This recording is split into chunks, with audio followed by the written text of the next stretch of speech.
अस्सलाम वालेकुम, welcome to my YouTube channel. आज हम पढ़ेंगे 9 क्लास का chapter number 1 exercise number 1.1। Exercise start करने से पहले हम कुछ कॉन्सेप्ट लेंगे। हमारा क्वेश्चन नंबर 1 एक्सरसाइज में find the order of the following matrices.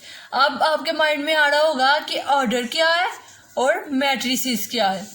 अब हम इन दोनों को चीज़ों को पढ़ते हैं, ऑर्डर को भी और मैट्रिसेस को भी। तो सबसे पहले हम इसका कॉन्सेप्ट पढ़ते हैं। हमारे पास कॉन्सेप्ट ऑफ मैट्रिक्स है। मैट्रिक्स जो होता है ना, आपने देखा इधर मैट्रिसेस, तो मैट्रिसेस जो होता है ना वो प्लूरल होता है मैट्रिक्स का, ठीक है। अब हम मैट्रिक्स को देखते हैं। अब मैट्रिक्स इज एन अरे ऑफ नंबर्स। अब इसमें देखते हैं अरे क्या है। अरे कहते हैं तरतीब को।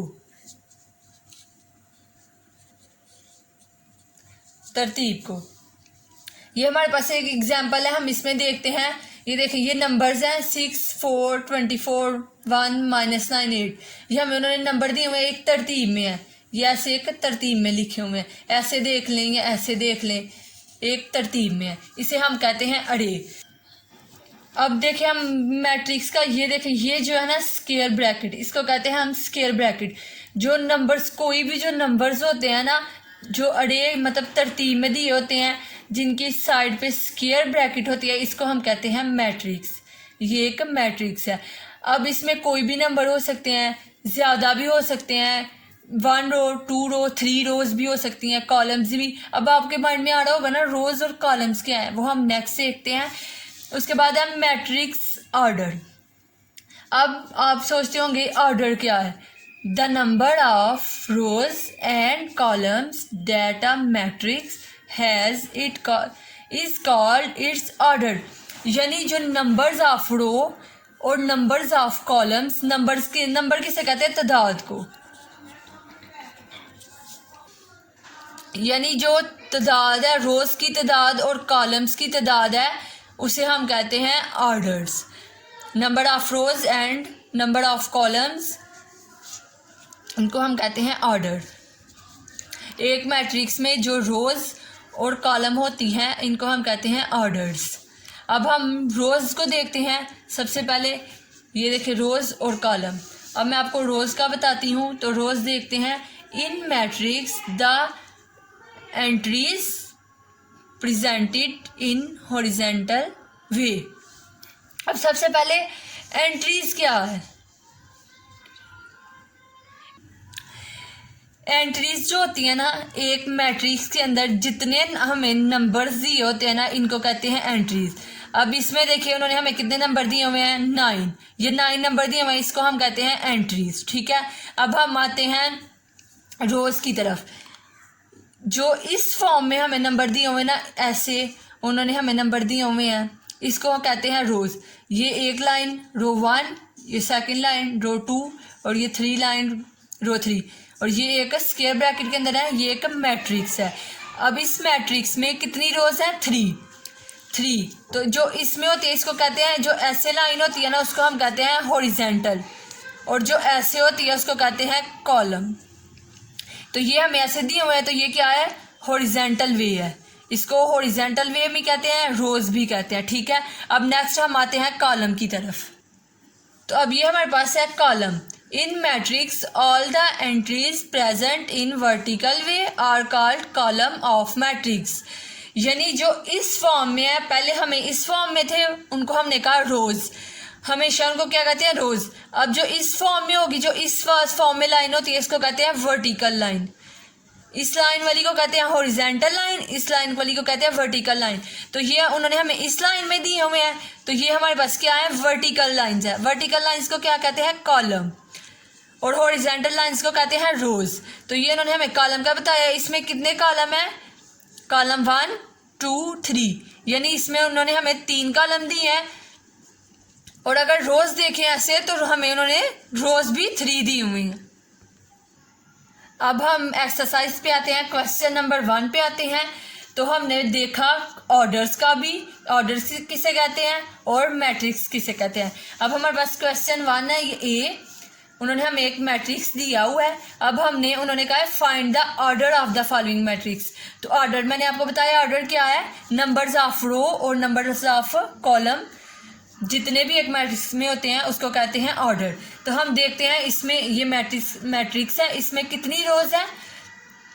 पहले हम रोज को देखते हैं 1 और ये 2, इसमें कितनी रोज है 2। तो नंबर ऑफ रोज हमने कितनी लिखी 2। तो कॉलम्स कितने हैं, कॉलम ऐसे देखते हैं कितने हैं 2 कॉलम है, तो नंबर ऑफ कॉलम्स कितने हैं 2। तो अब ये एक हमारे पास फार्मूला बनता है ऑर्डर ऑफ मैट्रिक्स, हमने फाइंड ऑर्डर ऑफ मैट्रिक्स करना है।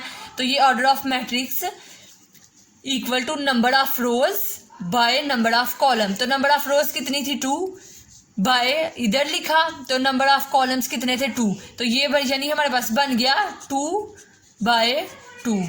तो हम इसको ऐसे लिखेंगे, so order of matrix A is 2/2, यानी हमारे पास 2 रोज और 2 ही कॉलम है।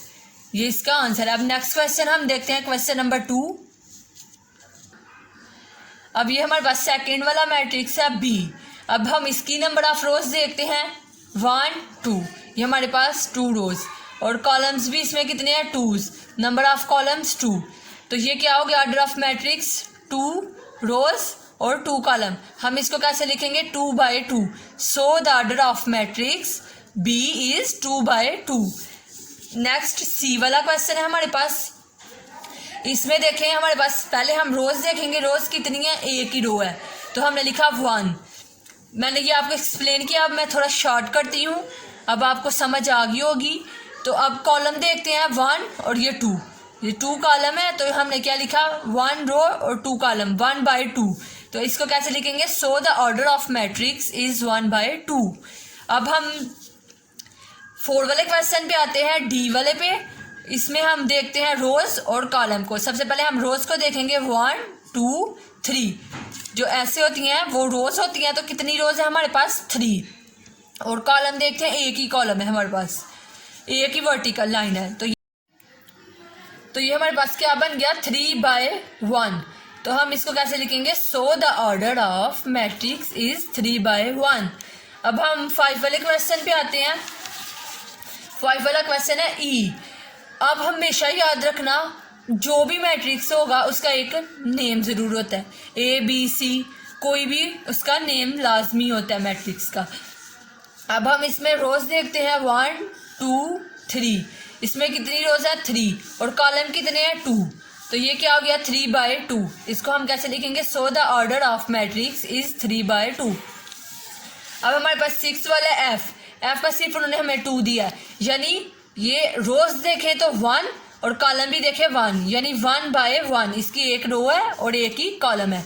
सो the order of matrix is 1/1। आगे हम देखते हैं 7 वाला जी। इसमें उन्होंने हमें कितनी रोज और कॉलम दी हैं, देखते हैं 1 2 3। ये हमारे पास क्या है रोज, 3 रोज और कॉलम भी कितनी है 3। तो ये कैसे लिखेंगे 3/3। So order of matrix is 3/3। आगे एच वाला क्वेश्चन है 8 वाला। ये मैट्रिक्स है, इसमें रोज है 2 और कॉलम है 3। तो इसको हम लिखेंगे 2/3।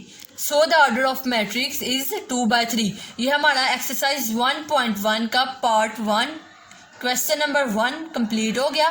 हम अब क्वेश्चन नंबर 2 की तरफ आते हैं। क्वेश्चन नंबर 2 स्टार्ट करने से पहले हम इसका भी एक कॉन्सेप्ट लेते हैं पहले।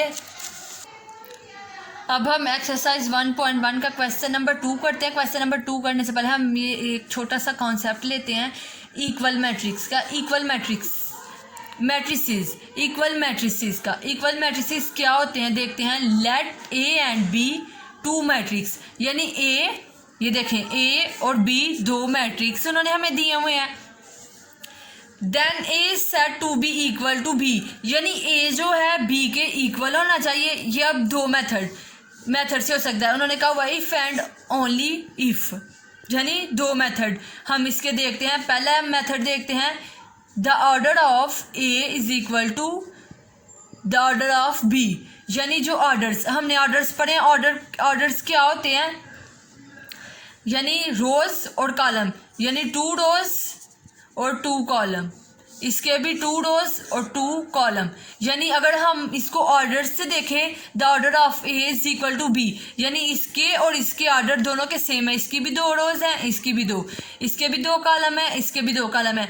तो ये ऑर्डर ऑफ से, यानी order of A is equal to order of B, ये इक्वल है। और सेकंड वाले स्टेप से देखते हैं, their corresponding entries are equal, यानी इसकी करस्पॉन्डिंग एंट्रीज, करस्पॉन्डिंग एंट्रीज क्या होते हैं, यानी जो नंबर्स होते हैं। देखते हैं करस्पॉन्डिंग एंट्रीज इसकी इक्वल है, पहला 1 1 3 3 -4 -4 2 2, यानी इसकी करस्पॉन्डिंग एंट्रीज भी इक्वल है। ये दोनों तरह से इक्वल है, इसका मतलब ये ए इज इक्वल टू बी, ये बिल्कुल ठीक है। ये हमने थोड़ा सा कॉन्सेप्ट लिया, अब हम इसकी एक्सरसाइज की क्वेश्चंस की तरफ आते हैं। तो क्वेश्चन है हमारे पास ये, अब हमने इसमें से देखना है कौन सा किसके इक्वल है। सबसे पहले ए इज इक्वल टू 3, ये एक मैट्रिक्स है, इसमें है 3।